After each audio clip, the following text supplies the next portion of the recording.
요즘 그 SNS 보시나요? 요즘 SNS 잘하시는 분들은 아마 알 텐데 몇 년 전부터 아마 유행했던 게 있는데 화제를 모으고 크리스마스를 맞이해서 이제 K-팝 문화 생일, 그러니까 팬덤 문화를 이제 생일 카페를 포맷으로, 그러니까 연예인들 이렇게 생일 때 이렇게 보통 생일 카페를 엽니다. 연예인들 막 사진하고 이거를 이제 종교 콘텐츠로 이게 변주를 한 건데요. 전국에 많이 있습니다. 그 중에서 이제 제일 유명한 데가 마포구 망원동 에 있는 예수님 생일 카페입니다. CCC 간사분이 전도하려고 창업한 카페입니다. 그래서 무교인데도 막 가보고 싶다, 뭐 힙하다. 그래서 이제 뭐 이렇게 예절 사진 같은 거 이렇게 같이 찍고 그럽니다. 그래서 방문객의 20% 이상이 넌 크리스찬이라고 합니다. 그냥 가는 거죠. 나 이슬람인데 사진 찍으러 가요. 뭐 무교인데요, 가요. 뭐 이렇게 합니다.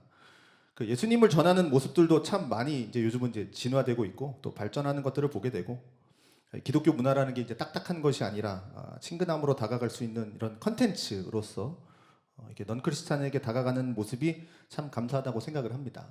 그래서 뭐 굿즈도 팔고요, 뭐 이렇게 합니다. 뭐 팔찌 차고, 뭐 이렇게 그러니까 예수님이랑 사진도 찍고, 뭐 이렇게 등신대 이렇게 놓고요, 예수님이랑 하트 사진도 찍고, 뭐 그렇게 합니다. 뭐 예수님 크리스마스 시험고사 뭐 이런 것도 있고 당신은 크리스마스에 대해서 얼마나 아나요? 이렇게. 자, 그렇지만 이제 오늘 본문의 예수님의 탄생 이야기는 우리가 흔히 떠올리는 그런 성탄하면 나오는 그런 메시지들이나 뭐 캐럴, 뭐 마냥 따뜻하고 이렇게 뭐 행복한 장면만으로 채워지지 않은 오늘 본문입니다. 오늘 본문을 보면 기쁨과 평안이 그냥 오지 않는다, 싸움이 있다 라는 느낌을 주는 본문입니다. 자, 오늘 본문 이야기를 잠깐 해드리면 예수님께서 이제 마리아가 예수를 출산을 하고 이제 40일 후가 지난 시점입니다. 그러니까 22절부터 24절에 보면 대표적으로 이렇게 나오는 거죠. 모세의 법대로 주의 율법에 쓴 바, 주의 율법에 말씀하신 대로, 뭐 이렇게 나오죠. 그러니까 이렇게 율법에 대한 것이 반복적으로 나오고 있습니다. 그러니까 율법이 정한 대로 내가 성전에 나갔다, 뭐 이런 얘기인데, 이게 무슨 법이냐면 레위기 12장에 보면 그 아이를 출산하게 되는 그 정결법이 나오는데요. 이게 아이를 출산하게 되면 이제 부정하게 되어진다라고 이야기합니다. 그래서 그 부정하면서 다시 정결하게 되는 이제 정결법에 대해서 나오고 있어요. 그래서 아이를 낳을 때 이제 남자와 여자의 기간 차이가 좀 다른데, 이제 예수님은 아들이니까 아들을 낳을 때는 부정한 기간이 7일입니다. 7일 동안 부정해지고 그 다음에 사녀리 깨끗해지기까지 이제 33일이라는 시간이 걸립니다. 그래서 7일 더하기 33, 40일 동안 이게 40일이 지나면 이제 깨끗해졌다라고 판단을 하고 이제 정결 예식을 치르러 이제 성전에 올라가는 겁니다. 제사장이 가서 보이고 이제 제사를 드리고 이제 정결하게 되었다, 이제 이렇게 되는 거죠. 마리아가 지금 이제 40일 지난 그 시점에 이제 정결 예식을 하러 이제 예루살렘으로 올라가는 겁니다. 성전으로. 그렇게 이제 율법의 관례대로, 이제 모세의 법대로, 그러니까 주의 율법이 말씀하신 대로 그렇게 성전에 올라갔는데, 그때 누구를 만나냐면 시몬이라고 하는 노인을 만나는 겁니다. 왜 노인이라고 말씀을 드리냐면 29절에 보면 주제여 이제는 말씀하신 대로 종을 평안히 놓아주시는도다. 자, 이게 무슨 말이냐면 우리식으로 풀어 얘기하면 주님 이제 저는 죽어도 여한이 없습니다. 평안히 놓아주시는도다. 그러니까 죽어도 여한이 없습니다. 저의 인생을 이제서야 마칠 수 있겠습니다. 뭐 이런 고백이에요. 근데 이런 고백을 뭐 20살 먹은 뭐 30살 먹은 청년이 저는 죽어도 여한이 없습니다, 뭐 이런 저의 인생을 마무리한 것 같습니다, 이런 얘기는 안 하겠죠. 이런 말은 나이가 많으신 분들이 하는 고백일 것 같아요. 그래서 이 시몬이라고 하는 시몬이라고 하는 사람은 나이가 많은 노인이라고 우리가 보고 있는 건데, 그런데 그때까지 뭘 하고 살았는지는 모르겠습니다. 이 시몬의 행적이 뭐 성경에 기록되어 있지 않으니까. 그런데 이 시몬에 대한 위대한 약속이 주어졌는데 그게 26절입니다. 그가 그의 그리스도를 보기 전에는 죽지 아니하리라라는 성령의 지시를 받았다라고 합니다. 그러니까 이 시몬이 성령의 그 지시를 받았는데 뭐냐면 그리스도를 보지 않고는 내가 죽지 않을 거다. 이 성령의 약속을 받은 사람이에요.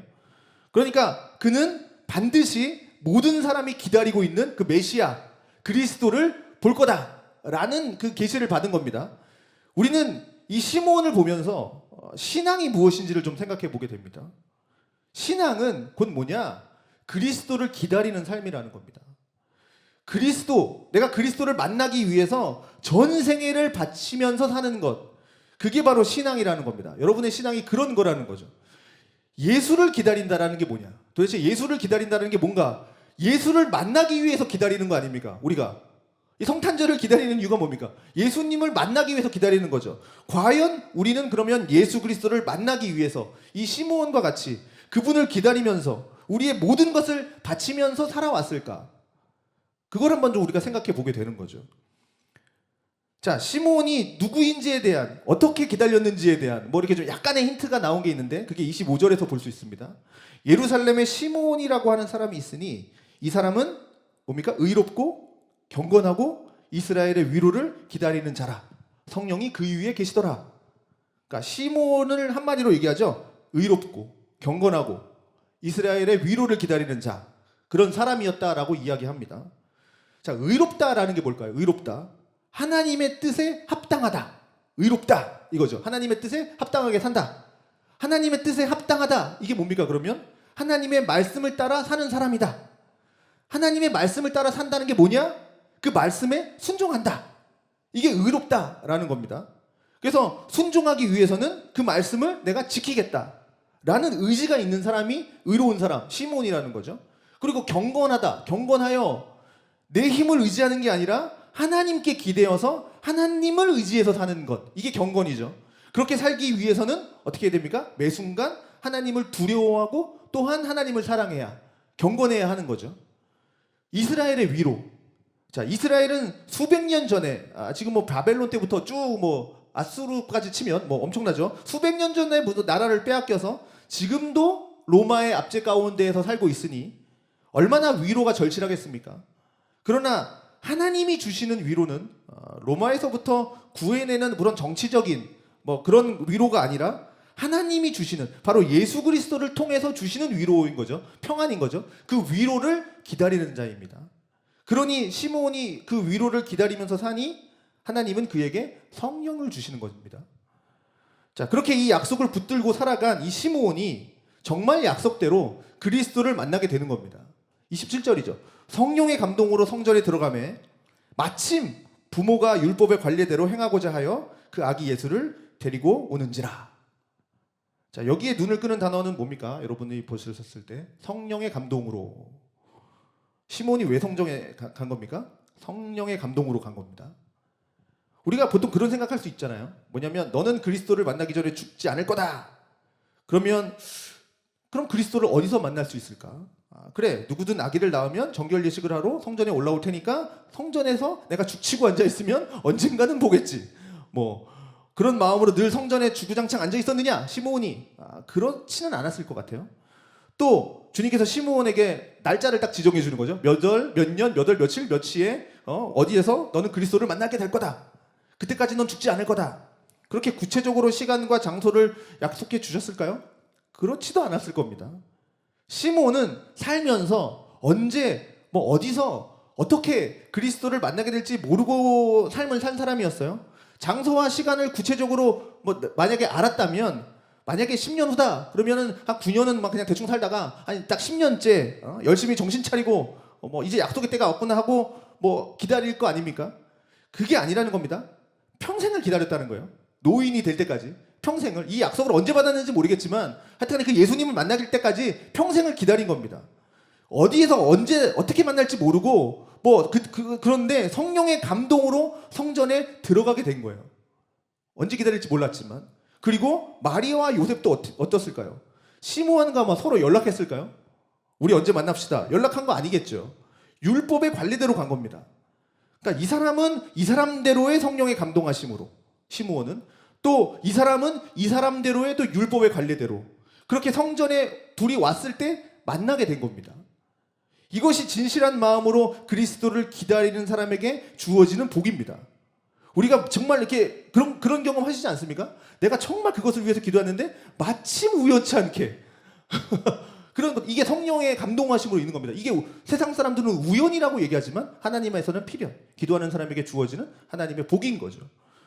자, 그냥 그런 대로 사는 사람들, 이게 뭐 하나님의 것 모르겠고 그냥 그런 대로 사는 사람들은 뭐 솔직히 얘기하면 성전에 올라가지도 않았겠죠. 성전에 안 가겠죠. 올라가지도 않았겠지만 때마침 혹 올라갔다 하더라도 성전에 아기를 뭐 마리아와 요셉만 데리고 왔겠습니까? 그때 딱 그날만 데리고 왔겠습니까? 아기가 그날만 또 태어났겠습니까? 많은 아이들이 뭐 며칠의 간격으로 계속 왔겠죠. 수많은 아기들과 수많은 부모들을 볼 텐데 그냥 스쳐 지나갈 수도 있겠죠. 아기 얼굴에 이름 쓰고 다니는 것도 아니지 않습니까? 그런데 알아봤다라는 것은 그게 바로 성령께서 주시는 은혜라는 겁니다. 그게 진실하게 그리스도를 만나고자 하는 사람에게 주시는 복인 거죠. 그것이 바로 정말 자기가 모든 걸 바쳐서 전생에 유일한 소망으로 그 예수 그리스도를 바라보면서 살아갔던 사람이 바로 이 시므온이었다라는 겁니다. 우리 주님께서 오시면 어떻게 합니까? 그런 사람을 만나 주시는 겁니다. 우리 주님은 그런 사람을 만나 주시는 거예요. 그래서 시므온이 이제 아기를 봤습니다. 그리스도를 본 거죠. 그리고 그 아기를 안고 어떻게 합니까? 하나님을 찬송을 합니다. 이것이 기독교 전례에서 그 유명한 눈쿠 디미티스라는 그 신거죠. 라고 하는 시므온의 찬송입니다. 되게 유명하죠. 29절부터 32절까지 나오죠. 주제여 이제는 말씀하신 대로 종을 평안히 놓아주시는도다. 내 눈이 주의 구원을 보았사오니 이는 만민 앞에서 예배하신 것이요 이방을 비추는 빛이요 주의 백성 이스라엘의 영광이니이다. 이게 눈쿠 디미티스 되게 유명한 찬송시입니다. 얼마나 멋진 찬송입니까? 마리아와 요셉이 지금 이 시므온의 찬송 소리를 듣고 뒤에 뭐라 그럽니까? 놀랍게 여기더라. 사실 마리아와 요셉은 수태고지 받을 때부터 특별하게 천사로부터 이제 말씀을 받았잖아요. 가브리엘로부터 하나님의 능력으로 아기를 낳고 있었다라는 걸 마리아와 요셉은 알고 있었습니다. 그런데 사실 다른 사람은 모르는 거잖아요. 마리아한테만 들은 거니까. 그런데 신기하죠. 사람들 뭐 그 전에 누가 있었습니까? 동방 박사, 그다음에 목자들, 이게 알고 있는 거죠. 또 여기 시므온도 알고 있는 겁니다. 이 아기가 바로 이스라엘을 구원할 자라는 것을 노래하고 있으니 마리아와 요셉이 얼마나 놀랐겠습니까? 놀라운 거죠. 그리고 시므온은 마리아와 요셉을 축복하고 특별히 예수님의 그 어머니인 마리아에게 또 이런 말을 합니다. 그의 어머니 마리아에게 말하여 이르되 보라 이는 이스라엘 중 많은 사람을 패하거나 흥하게 하며 비방을 받는 표적이 되게 하기 위하여 세움을 받았고 또 칼이 내 마음을 찌르듯 하리니 이는 여러 사람의 마음의 생각을 드러내려 함이니라. 여러분 이 말씀 들으면 어떤 생각 드십니까? 축복의 메시지라고 들립니까? 경고의 메시지처럼 들리지 않습니까? 어떻게 보면 좀 심히 무서운 느낌도 듭니다. 칼이 네 마음을 찌를 거다. 아기를 낳은 애한테 40일 낳았는데 칼이 네 마음을 찌를 거다. 이 말씀을 마리아를 통해서 지금 우리에게 주시는 이유는 그리스도가 우리에게 오셨다. 우리 가운데 임하셨다라는 것은 우리에게도 너무나도 큰 기쁨이고 좋은 소식이죠. 우리가 반드시 알아야 될 거지만 그런데 이 메시지, 우리의 진정한 회복, 진정한 평화를 화평을 위해서는 그거 말고 예수가 오셨다라는 거 말고 더 알아야 될 게 있다. 그거를 시몬을 통해서 마리아에게 알려주시는 겁니다. 첫 번째는 뭡니까? 패하거나 흥하게 하거나 비방을 받는 표적이 되게 하기 위해서 세움을 받았다. 누구예요? 누구겠습니까? 예수를 말하는 거겠죠. 자, 이 예수는 이스라엘 중 많은 사람, 그러니까 모든 사람을 얘기하는 겁니다. 패하거나, 패한다라는 말, 넘어지거나, 무너진다는 말이죠. 반대, 흥하거나, 다시 일어선다는 말이죠. 그래서 이 예수로 인해서 모든 사람이 넘어지거나 또는 일어서게 된다. 그리고 비방을 받는 표적이 되기 위해서 세움을 받았다. 비방을 받는다. 대적하는 말, 적대하는 말, 그래서 대적받는 그 말을 받는 표적, 사인이 되기 위해서 세움받았다. 이 얘기죠. 이 말을 종합해보면 뭡니까? 예수님 때문에 넘어지는 사람도 있을 것이고 예수님 때문에 다시 일어서는 사람도 있을 것이다. 그러니 예수님 때문에 넘어진다는 건 뭡니까? 구원을 받지 못한다는 말이겠죠. 예수님으로 인해서 다시 이렇게 서게 됐다는 것은 구원을 받는다는 거죠. 그래서 예수님이 이 땅에 오셔서 모든 사람에게 이 영향을 미칠 때 한 사람도 예외 없이 모든 사람이 다 구원받느냐? 예수님의 말씀만 전하면 그 사람들이 다 변화가 되느냐? 그게 아니라는 겁니다. 구원을 받는 사람도 있지만 구원을 받지 못하고 넘어져서 패하거나 패하는 사람도 있다라는 거죠. 그리고 모두가 예수님을 칭송하고 따르냐? 그것도 아니다. 예수님을 끝까지 반대하면서 예수님을 적으로 삼고 사는 사람들, 그렇게 살다가 무너지는 사람들도 있다. 이제 그걸 말해주는 겁니다. 그래서 예수님으로 인해서 사람들은 양쪽으로 갈라지는 거죠. 한쪽에는 예수님으로 인해서 넘어진 사람들, 한쪽에는 예수님으로 인해서 일어선 사람들, 예수님으로 오심으로 인해서 양쪽으로 갈린다는 거죠. 그런데 수적으로 보면 아마 더 많은 사람들이 아마 예수님을 반대하고 비방하고 그래서 넘어진 사람들이 더 많아 보이겠죠. 여러분, 제가 이 말씀을 드리면 이상하지 않습니까? 우리가 성탄의 메시지라고 하면 가장 떠오르는 게 뭡니까? 성탄의 메시지 그러면 하늘엔 영광 땅에는 평화 아닙니까? 사람들이 기대하는 게 뭡니까 그러면? 성탄에 예수님 오셔서 이 땅에 평화가 임했다. 그걸 기다리는 거고, 또 그러니 크리스마스가 되면 종교 지도자들은 늘 크리스마스가 되면 늘 전하는 메시지가 이거죠. 예수님이 오심으로 우리에게 평화가 왔다. 특히 카톨릭 교황 같은 사람은 그리스도는 평화를 위해 오신 분이다. 그렇게 메시지를 던져주지 않습니까? 그런데 오늘 말씀 보니까 뭡니까? 이건 평화가 아니죠. 오히려 다툼 조장하지 않습니까? 예수님으로 인해서 양패가 갈리는 거 아닙니까? 분열을 조장하는 것처럼 보이지 않나요? 예수님이 평화의 왕으로 오셨다면 모든 사람들을 다 품고 다 구원하셔야지. 왜 이렇게 둘로 양분화하고 지금 막 갈라놓고, 그리고 또 어떤 사람은 예수님을 따르지만 어떤 사람은 끝까지 예수님 반대하고 대적하고 그러다가 죽고, 왜 그런 건가? 이런 질문을 우리가 할 수 있죠. 게다가 예수님이 참 우리가 이해하기 힘든 말을 또 합니다. 마태복음 10장 34절에 보면 내가 세상에 화평을 주러 온 줄로 생각지 말라. 화평이 아니요 검을 주러 왔다. 또 이런 말씀도 하십니다. 그러니 사람들은 예수님은 이 땅에 평화 주시기 위해서 평강의 왕으로 오셨다라고 사람들은 생각하는데, 예수님은 지금 우리들한테 대놓고 하시는 말씀이 나는 이 땅에 화평 주러 온 거 아니야. 난 검 주러 왔어. 이렇게 말씀하니까 내가 생각하는 예수님이 아닌데? 이해하기 힘들죠. 그러면 예수님이 평화가 아니라 검을 주러 왔다라는 건 뭐 싸움하러 온 겁니까? 생각해 보십시오. 우리 모두는 다 평화를 원합니다. 그렇죠? 뭐 분열하고 싸우고 이런 거 원하지 않아요. 그러면 세상에서 섬기는 신들, 세상 사람들이 섬기는 신들도 어떤 신을 가장 좋은 신이라고 섬기겠습니까? 평화를 이루는 신이 제일 좋은 신이겠죠. 게다가 나한테 복도 주면. 그래서 지금 당장이라도 뭔가 이 땅의 전쟁을 그치고 뭐 가난한 자들이 이제 더 이상 억압받지 않게 되고 모두가 평등한 대우 받으면서 정말 모두가 이 세상 모든 사람이 불평 없이 정말 기쁨과 평화, 그런 속에서 싸우지 않고 살아가는 평화, 이게 사람들이 바라는 신의 모습일 것이고, 그러니 종교 지도자들이 계속 던져주는 메시지가 뭡니까? 바로 예수님께서 이걸 위해서 오셨다. 이 평화를 위해 오셨다. 그거 말하는 거 아닙니까? 그런데 실상은 뭐냐면 우리가 바라는 평화가 지금 일어나고 있지 않아요. 예수님이 오셨는데도 불구하고. 그리고 예수님도 오히려 나는 검을 주러 왔다 이런 얘기합니다. 그런데 문제는 뭐냐? 우리의 마음속에서 각자가 원하는, 각자가 생각하는, 내가 생각하는 평화의 모습이 있을 겁니다. 여러분들이 갖고 있는 평화란 이런 거야.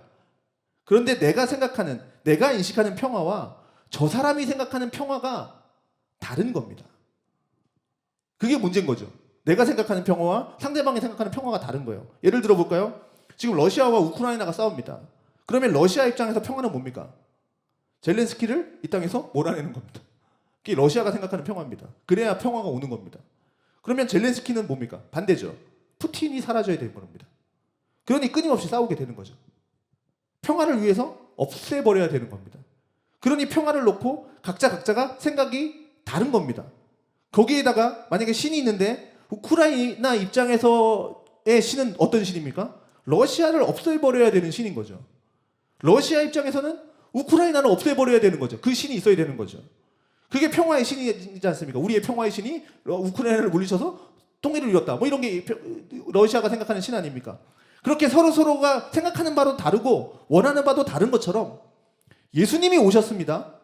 예수님은 정말 평화의 왕으로 하나님이 우리에게 주시는 그 샬롬, 진정한 평화, 그걸 주시기 위해서 예수님이 이 땅 가운데 오셨습니다. 평화의 왕으로. 그럼 예수님이 오셔서 이 땅에 평화를 이루어야 되죠. 평화를 이루어야 되는데 문제는 예수님이 우리에게 허락하시는 평화, 예수님이 주시는 평화와 내가 바라고, 내가 그리고, 내가 생각하고, 내가 원하는 평화와는 전혀 다르다라는 거죠. 거기서 문제가 생기기 시작하는 겁니다. 그러니 처음에는 기대하는 거죠. 아, 예수님 오셨어. 하늘의 평화, 땅에는 하늘의 영광, 땅엔 평화. 그렇게 살다 보니까 예수가 주는 평화가 내가 생각하는 평화와 다른 거예요. 내가 원하는 바가 이루어지지 않아요. 하나님이라면 이렇게 해주셔야 되는데 안 해줘. 내가 원하는 대로 하면 그게 전능하신 하나님입니까? 내가 원하는 하나님이지. 전능하시다라는 건 뭐냐면 내가 생각하는 것 이상으로 하시는 겁니다. 내가 생각하지 못하는 것, 계획하지 못하는 것까지 하시는 게 전능하신 하나님이에요. 근데 내가 원하는 대로 하나님이 이루어주시면 그건 전능하신 하나님이 아니죠. 전능하지 않은 거죠. 내가 원하는 대로 하는 건데. 자, 그러면 무슨 일이 일어납니까? 그 예수를 이제 더 이상 받아들이지 않는 거죠. 예수 믿어봐야 별 소용없네. 믿지 않는 거죠. 그런데 뭐 한편으로는 예수를 따르는 척은 해요. 뭐 주일날 예배는 나와요. 그런데 한편으로는 내가 기대했던 바가 아니네. 저는 우리에게 평안을 주는 분이 아니네. 라고 하면서 그 예수를 대적하게 돼요. 예배는 나오지만 아니면 그냥 예배를 자체를 하나님을 안 믿는 사람도 생기고 그 일들이 일어나는 거죠. 그런데 사람들이 예수를 따르지 않는 이유가 또 하나 있는데 뭐냐면 어쩌면 더 큰 이유일 수 있는데 예수님은 이런 말씀도 하세요. 요한복음 3장 19절. 그 정죄는 이것이니 곧 빛이 세상에 왔으되 사람들이 자기 행위가 악함으로 빛보다 어둠을 더 사랑한 것이니라. 악을 행하는 자마다 빛을 미워하여 빛으로 오지 아니하나니 빛으로 안 나가오는 거죠. 이는 그 행위가 드러날까 하며 진리를 따르는 자는 빛으로 오나니 이는 그 행위가 하나님 안에서 행한 것임을 나타내려 함이라. 자, 예수님이 빛으로 오셨습니다. 빛이 세상에 왔으니 예수님이 빛으로 오셨는데 그런데 사람은 뭡니까? 어두움에 있기 때문에 빛으로 오신 예수님께로 나아가지 않는 거죠. 미워하고 싫어한다라는 겁니다. 자, 미국에 있었던 일인데 우리나라에도 이런 일도 지금 시끄러운 기미가 보이는데 어느 경찰이 회심을 했답니다. 회심을 해서 경찰서 주변에 이제 유흥업소가 있잖아요. 유흥업소에서 주는 그런 머니들 우리 뭐 잘 좀 봐주세요. 단속 나오면 좀 알려주세요. 하면서 주는 뇌물을 이제 예수를 믿음으로써 회심함으로써 이제 받지 않는 겁니다. 난 안 받겠어 이렇게 한 겁니다. 나는 정말 하나님의 말씀대로 살아갈 거야라고 하고 이제 뇌물을 받지 않은 거예요. 그랬더니 어떻게 됐냐면 동료 경찰들이 와서 야, 자네 좀 조심해야 돼. 자네 좀 위험해. 자네 때문에 지금 우리가 큰 피해를 보고 있어. 받을 돈을 왜 안 받아? 이러면서 이제 협박을 하는 거죠. 너 때문에 우리가 지금 못 살겠다. 그런데 이 사람이 정말 결국 이제 뇌물을 끝까지 안 받았어요. 그럼 우리는 뭐라고 얘기합니까? 이 사람 참 대단하다. 칭찬해주고 승진시켜주고 막 이래야 되죠. 그렇게 결론이 나야 되죠. 그런데 결국 이 사람은 협박받다가 다른 데로 좌천됐습니다. 이게 세상의 모습이라는 겁니다. 지금 뭘 말하는 거냐면 우리가 세상에서 살아가고 살아가고 있는 이 세상 속에서 예수님이 직접 이 땅 가운데 오지 않으셔도 누구 한 사람, 예수를 믿는 누구 한 사람이 정말 그리스도의 말씀대로 예수님의 뜻대로 정직하게 살려고 애를 쓰면 그 자리는 어떻게 되냐? 예수를 믿는 그 사람이 들어가면 그 자리는 다른 사람들의 숨겨져 있는 생각이 드러난다는 겁니다. 그 사람으로 인해서.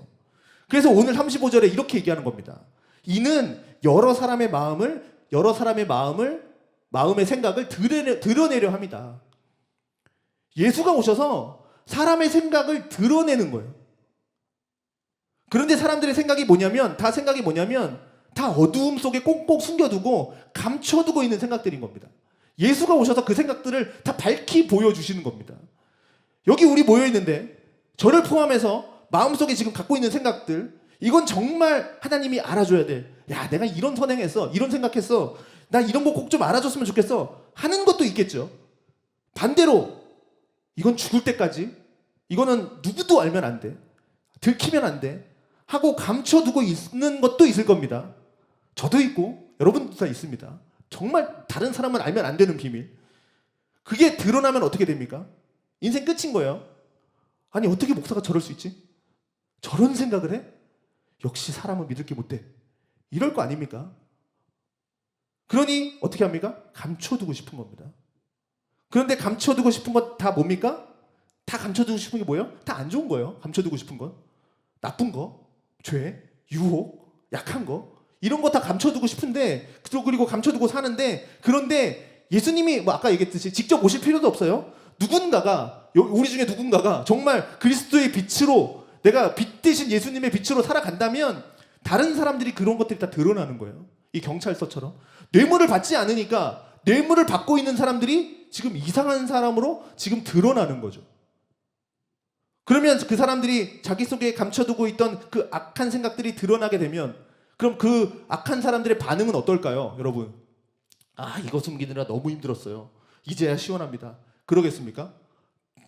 아니죠. 화내죠. 저놈이 도대체 뭔데? 제가 뭔데? 왜 나타나서? 그동안 이게 지금 잘 되고 있었는데 내가 숨기고 있는 걸 이렇게 드러나게 해서 왜 나한테 이렇게 망신 주고 왜 나를 못 살게 구는가 하면서 화나고 열받는 거예요. 그래서 빛의 존재를 쫓아내는 거예요. 그래서 예수님을 쫓아낸 겁니다. 그래서 요한복음에 보면 뭐라고 돼 있습니까? 빛으로 오시었는데 사람들은 어둠을 좋아하니까 빛을 싫어하고 대적하고 같이 있지 않고 싶은 거예요. 그래서 이런 말 있죠. 친구 4명이 있는데 이거 많이 들어보셨죠? 그 중에 한 명이 크리스찬입니다. 자, 16명이면 그 중에 4명은 크리스찬이죠. 예전에는 정말 그랬죠. 저희 어렸을 때 4분의 1이 크리스찬이다 막 자랑하고 그랬잖아요. 지금 완전 떨어졌죠. 자, 그러면 4명이 진짜 그리스도인이라고 한다면 나머지 12은 둘 중에 하나라는 건데 뭐냐면 하나는 저 4명을 죽여버리는 겁니다. 12명이. 왜요? 그리스도인들이 계속 전도하고 복음 들으라고 계속 전도하고 그러면서 정말 빛으로 사니까 자기들의 막 12명의 죄가 막 드러나니까 이걸 가만히 둘 수가 없겠죠. 죽여버리는 거죠. 아니면 반대로 저들의 영향을 받아서 회개하고 돌아오던가. 이 둘 중에 하나가 일어나야 되는데 내 주위의 사람에 아무 변화가 없어. 그렇게 보면 크리스찬이라는 무늬는 가지고 있지만 지금 우리의 신앙은 잠자고 있는 것이라고 볼 수 있습니다. 그러니 예수님이 오셔서 평화가 주어진 게 아니라 검이 던져진 거예요. 예수님이 주시는 평화는 그냥 다 좋은 게 좋은 거야. 그냥 다 화목하게 지내. 너도 좋고 나도 좋고 싸우지 말고 그냥 잘 지내. 이럴 수가 없는 거예요. 예수님이 주는 평화는. 그런데 사람들은 자꾸 이렇게 생각하는 거예요. 예수님 평화는 그냥 싸우지 말고 너도 인정하고 나도 인정하고 그냥 다 좋은 거야. 예수님은 싸우지 말라고 하셨어. 그런데 진짜 싸우지 않으려면 자기 뺨도 내어주든가. 그런데 또 그런 건 또 안 하죠. 다 잘못 생각하고 있는 겁니다. 그런데 시므온이 마리아한테 이런 말도 해요. 35절. 마음이 칼로 찔렸다. 여러분, 칼에 찔려 보신 적 있으십니까? 칼에 살짝만 벼도 아프잖아요. 손가락 하나만 살짝만 벼도 아픈데 마음이 칼로 찔렸다는니다. 엄청난 마음의 고통을 말하는 거 아닐까요? 단순히 그냥 이렇게 그 정도 아니겠죠. 왜 그런 겁니까? 마리아도 천사를 통해서 목자들을 통해서 좀 전에 시므온의 그 찬양을 통해서 자신의 배에서 나온 이 아기 예수 이 아기가 정말 하나님의 아들이고 온 세상을 구원할 구주시로구나 하는 걸 이제 알고 있는데 그런데 이분을 통해서 어떻게 구원이 이루어질지는 아직 몰라요. 마리아도 할 거다라는 건 알지만 어떻게 할지는 몰라요. 그래서 마리아도 예수님이 그 공생애 동안에 그 예수님의 생애 동안에 예수님을 통해서 배워야 되는 거고 예수님이 가르쳐 주신 말씀을 통해서 배워야 되는 거예요. 알고는 있지만 이후 예수님의 공생의 사역을 이제 시작하셨습니다. 많은 사람들이 따르면서 예수님을 높이기도 하죠. 하지만 어떻게 합니까? 동시에 아까 얘기했듯이 반대하는 세력도 굉장히 많이 등장을 합니다. 점점 많아져요. 그러면서 예수에 대해서 뭐라고 얘기합니까? 소문이 예수 미쳤다. 이런 소문도 나고 또 뭐라고 납니까? 더러운 귀신 들렸다. 그래서 귀신의 힘으로 바알세불의 힘으로 귀신을 쫓아낸다. 그러니까 아주 더러운 인간이라고 하는 그런 취급을 받죠. 그 유대인들에게. 그렇게 소문도 나고 그렇게 적대적인 반응을 받는단 말이죠. 그걸 지금 어머니 자신의 뱃속에서 낳은 이 아이, 이 아들 그런 대우를 받으면서 살고 있어요. 이게 마리아가 이걸 보고 있어요. 지금 예수가 이런 소문을 받고 있다는 걸. 마음이 어떻겠습니까? 제가 어머니가 안 돼봐서 어머니는 좀 더 이해가 좀 더 빠르실 겁니다. 내 아들이 세상에서 뭘 자꾸 해요. 자꾸 뭘 하는데 자꾸 하는 족족 사람들한테 욕먹고 귀신 들렸다. 제정신 아니다. 미쳤다. 막 이런 얘기 들으면 엄마의 마음을 어떻겠습니까? 그래서 어떻게 합니까? 한 번은 어떻게 해요? 다 가족들 데리고 마리아가 예수의 형제를 데리고 예수님 찾아가죠. 한 번은 찾아가지 않습니까? 우리 마가복음 배웠지 않습니까? 자, 좀 전에 그래서 뭐라고 합니까? 그 사역 좀 시키려고 가죠. 그때 예수님이 뭐라고 얘기하십니까? 밖에서 어머니가 왔다 그러니까 뭐라 그럽니까? 누가 내 어머니야? 이런 얘기하죠. 누가 내 형제야? 그러면서 엄마 안 만나죠. 엄마가 갔는데 아들이 내 어머니 아니거든요. 막 이러고 있는 거죠. 그럼 엄마의 심정이 또 어떨까요? 그러니 마리아도 지금 잘 보면 지금 마음이 칼에 찔리는 삶을 살아가고 있는 겁니다. 그리고 결정적으로 십자가에서 오는데 아들이 십자가에 못 박혀서 죽는데 어머니 마리아는 그걸 처음부터 끝까지 다 보고 계십니다. 바로 밑에서. 그러면 자기보다 자식이 먼저 죽는 걸 우리가 참적이라고 그럽니다. 그 참적의 고통은 정말 경험해보지 않은 분은 뭐 알 수 없는 고통 아닙니까? 그걸 당하고 있는 겁니다, 이 마리아는. 그런데 그냥 얌전히 죽는 것도 아니고 처참하게 죽는 거죠. 십자가에서 못 박혀 죽는 자기 아들을 지금 보고 있는 겁니다, 이 마리아가. 목자들이 와서 해준 얘기 생각하고 마음에 새겼다 그랬지 않습니까? 아마 그녀는 예수의 그 하시는 사역을 보면서 아마 그런 생각했을 거예요. 목자들이 한 얘기 들으면서 하늘의 영광 땅의 평화 하니까 메시아로서의 구원의 영광을 이루고 있구나. 그런 생각하고 있을 텐데 삶을 보니까 막 사람들한테 버림받고 뭐 십자가에 못 박혀 죽는 그 자리에서 마리아는 무슨 생각을 했을까요? 제자들은 이분이 메시아인가 보다 하고 예수를 따랐지만 다 도망갔어요. 그 희망을 다 버린 거죠. 마리아는 어떻겠습니까? 제자들이 가지고 있는 이 절망감, 상실감, 어머니는 그거에 비하면 뭐 더하죠. 제자들은 이분인가 보다 하고 따라왔지만 마리아는 이미 아들을 낳을 때부터 알고 있었습니다. 일어날 수 있는 이런 낳을 때부터 일어날 수 없는 일이 일어났고 그렇게 낳은 기적의 아들이란 말이죠. 그런데 십자가에서 끊어졌어요. 하나님도 못하시는구나. 얼마나 절망에 빠졌겠습니까? 그게 지금 마리아가 얘기하는 칼이 마음을 찌르는 듯한 고통. 그리고 지금 마리아를 계속 찌르고 있는 겁니다. 그 일이 너에게 있을 것이다. 그 일이 너에게 있을 것이다. 시몬이 얘기하는 거죠. 그런데 이건 우리에게도 마찬가지입니다. 우리도 복음을 들었습니다. 그리고 하나님이 우리에게 복음을 믿을 수 있도록 믿음을 또 허락하셨습니다. 그리고 이 자리에 혹시 아직 믿지는 않지만 믿고 싶어서 여기 나와서 계속 말씀을 듣고 계신 거니까 믿고 싶은 거죠. 우리가 그래서 복음을 믿었어요. 복음을 가졌어요. 예수를 가졌어요. 그럼 우리의 삶에 무엇이 있다라는 거예요? 예수를 믿으면 하나님을 향한 구원의 감격으로 넘쳐나는 찬양도 있고 한쪽에 있고 동시에 뭐가 있다라는 겁니까? 칼로 마음을 찌르는 고통도 함께 있다라는 겁니다. 이걸 이해하셔야 됩니다. 지금까지 우리를 고통으로 끌고 갔던 우리가 끊어낼 수 없었던 문제들이 있습니다.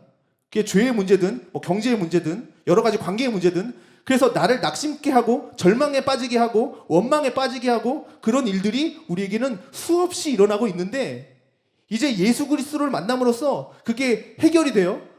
그래서 우리에게는 죄에서 구원받았다라고 하는 하나님의 자녀가 되었다라고 하는 그런 놀라운 감격이 있죠.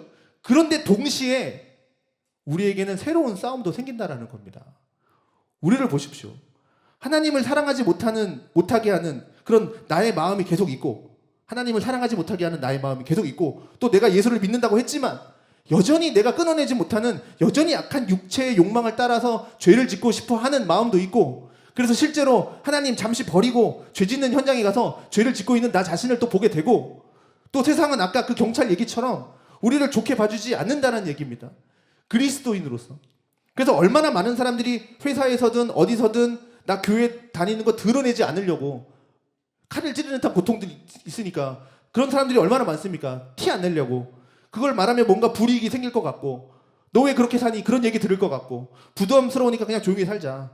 이런 생각하면서 사는 사람들이 얼마나 많아요. 나는 그런 얘기 한 번도 안 들어봤는데요. 나는 예수 믿으라고 말하고 다니는데요. 잘하고 계십니다. 그러나 한번 삶을 들여다보십시오. 내가 정말 빛의 삶을 살고 있는지 말뿐인지 필요할 때만 예수님을 갖다 쓰고 있지는 않는지. 그러니 이제는 세상에서 받는 그런 대우들 싸워야 할 것들이 한두 개가 아닙니다. 그래서 시므온이 마리아를 통해서 주시는 그 말씀은 하늘은 영광, 땅에는 평화 이것이 울려 퍼지고 있는 이 성탄의 시즌에 우리로 하여금 이 예수를 믿는다라는 거 그것은 곧 세상에서 환난을 당하고 영적인 싸움이 일어나고 너의 내면에 끊임없는 갈등이 일어나고 새로운 싸움이 일어나고 세상에서 너희가 받을 그 적대적인 것들과 예수를 믿는다는 것으로 인해서 끊임없이 싸워야 된다. 그러니 너희는 각오해라. 그걸 가르쳐주고 있는 메시지인 겁니다. 그래서 성탄절 때 참 많은 메시지들이 나오죠. 뭐 아들을 낳으리니 이름을 예수로 하라. 뭐 저가 영광의 아들이다. 뭐 너희를 죄에서 구원할 자다. 다윗의 동네에 너희를 위해서 구주가 나셨다. 뭐 그게 그리스도 주다. 이런 좋은 얘기들 많이 하고 많이 알고 있습니다. 우리 그런 얘기들 많이 들었습니다. 그런데 칼이 내 마음을 찌르는 듯 할 것이다. 이런 얘기 잘 안 하죠. 아마 못 들어봤을 겁니다. 그런데 예수를 믿는 사람들에게는 이게 있다라는 거예요. 올지도 몰라. 이거 아니에요. 이게 아니라는 거예요. 있다라는 거예요. 예수를 믿는 사람에게는 칼을 찌르는 듯한 고통이 있다라는 거예요. 마리아, 앞으로 너의 인생은 마음이 칼을 찔리는 고통을 당하는 인생이 있을 거야. 그러니 각오해. 그걸 가르쳐 주는 거예요. 우리에게도 지금 그걸 가르쳐 주고 있는 거예요. 그렇게 해야만 아까 얘기했던 참된 평화가 온다라는 겁니다. 이제 예수님 생각하면서 마리아를 생각하면서 말씀을 마치겠습니다. 예수님을 생각해 보십시오. 지금 많은 사람을 폐하거나 흥하게 하거나 비방을 받는 표적, 사인이 되기 위해서 세움을 받았다. 이렇게 말씀했는데 비방의 표적으로 세움을 받은 자리, 가장 확실하게 나타난 자리, 비방의 표적으로 그렇게 세움을 받은 가장 확실하게 드러난 자리가 어디입니까? 십자가죠. 마리아만 그런 게 아니라 예수님도 지금 마음이 칼로 찔리는 겁니다. 그러니 마음이 칼로 찔리는 고통을 가장 직접적으로, 가장 적극적으로 당하신 분은 예수님이죠. 예수님이 십자가에 달리실 때 영원 전부터 그 큰 사랑받고 끊어질 수 없는 사랑받고 또 사랑을 했던 그 하나님, 그 아버지로부터 버림받으시고 십자가에서 달리신 것이니까, 아버지한테 버림받고 십자가에 달린 거니까 우리 예수님은 얼마나 더 고통스러우셨을까요? 칼로 찔리는 고통입니다.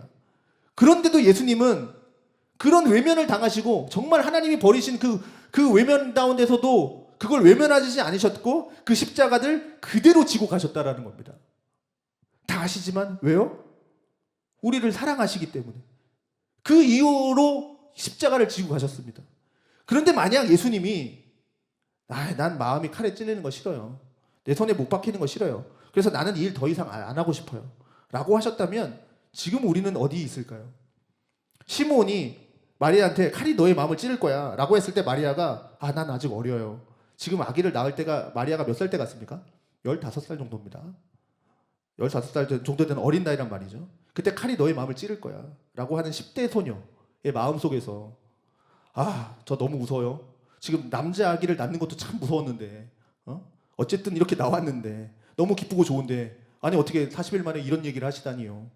전 너무 무서워요. 저는 내 마음에 칼이 찔리는 거 원치 않아요. 나는 더 이상 이 아기 못 키우겠습니다. 시몬 할아버지 당신이 이 아이 데려가서 키우시든지 맘대로 하십시오 하고 그냥 가버렸다면 우리는 지금 어디 있을까요? 마리아도 예수님도 믿음으로 그걸 받은 겁니다. 예수님이 그렇게 하셨기 때문에 지금 우리 홀로 그 어려움을 당하지 않는다라는 겁니다. 예수님이 십자가에서 우리의 모든 어려움들과 그 아픔을, 마음이 칼로 찔리는 것 같은 그 상처를 예수님이 십자가에서 다 받으셨기 때문에 우리가 그 무슨 고통을 당하고 있는지 알고 우리가 무슨 고통을 당하고 있는지 예수님은 다 아신다라는 겁니다. 그리고 그 고통당하는 우리와 함께 하신다라는 거죠. 그래서 예수님을 뭐라고 얘기하는 겁니까? 임마누엘 하는 겁니다. 우리와 함께 계신 하나님.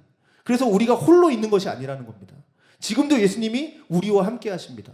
그리고 지금 우리는 이 세상에서 내 내면에서 끝없는 고통을 통한 이 싸움을 해나갈 때 진정으로 평화가 주어진다라는 겁니다. 이 싸움을 거부하시겠습니까? 그래서 나도 이제 그냥 넘어지고 그냥 딴 사람 해치고 그냥 적대하는 사람으로 살겠다. 바꾸시겠습니까? 아니죠. 칼이 내 마음을 찌르는 듯 하겠지만 우리는 예수로 인해서 일어난 사람들이 되어서 이 예수를 높이는 그 사람으로 우리는 살아야 되죠. 그렇게 살아야 되지 않겠습니까? 그게 우리에게 주어진 크리스찬의 삶입니다. 그게 그리스도인이 살아가야 할 삶인 거죠. 예수가 오심으로 인해서 주어진 세상의 평화입니다. 그 일에 나아가는 우리가 되기를 바라겠습니다.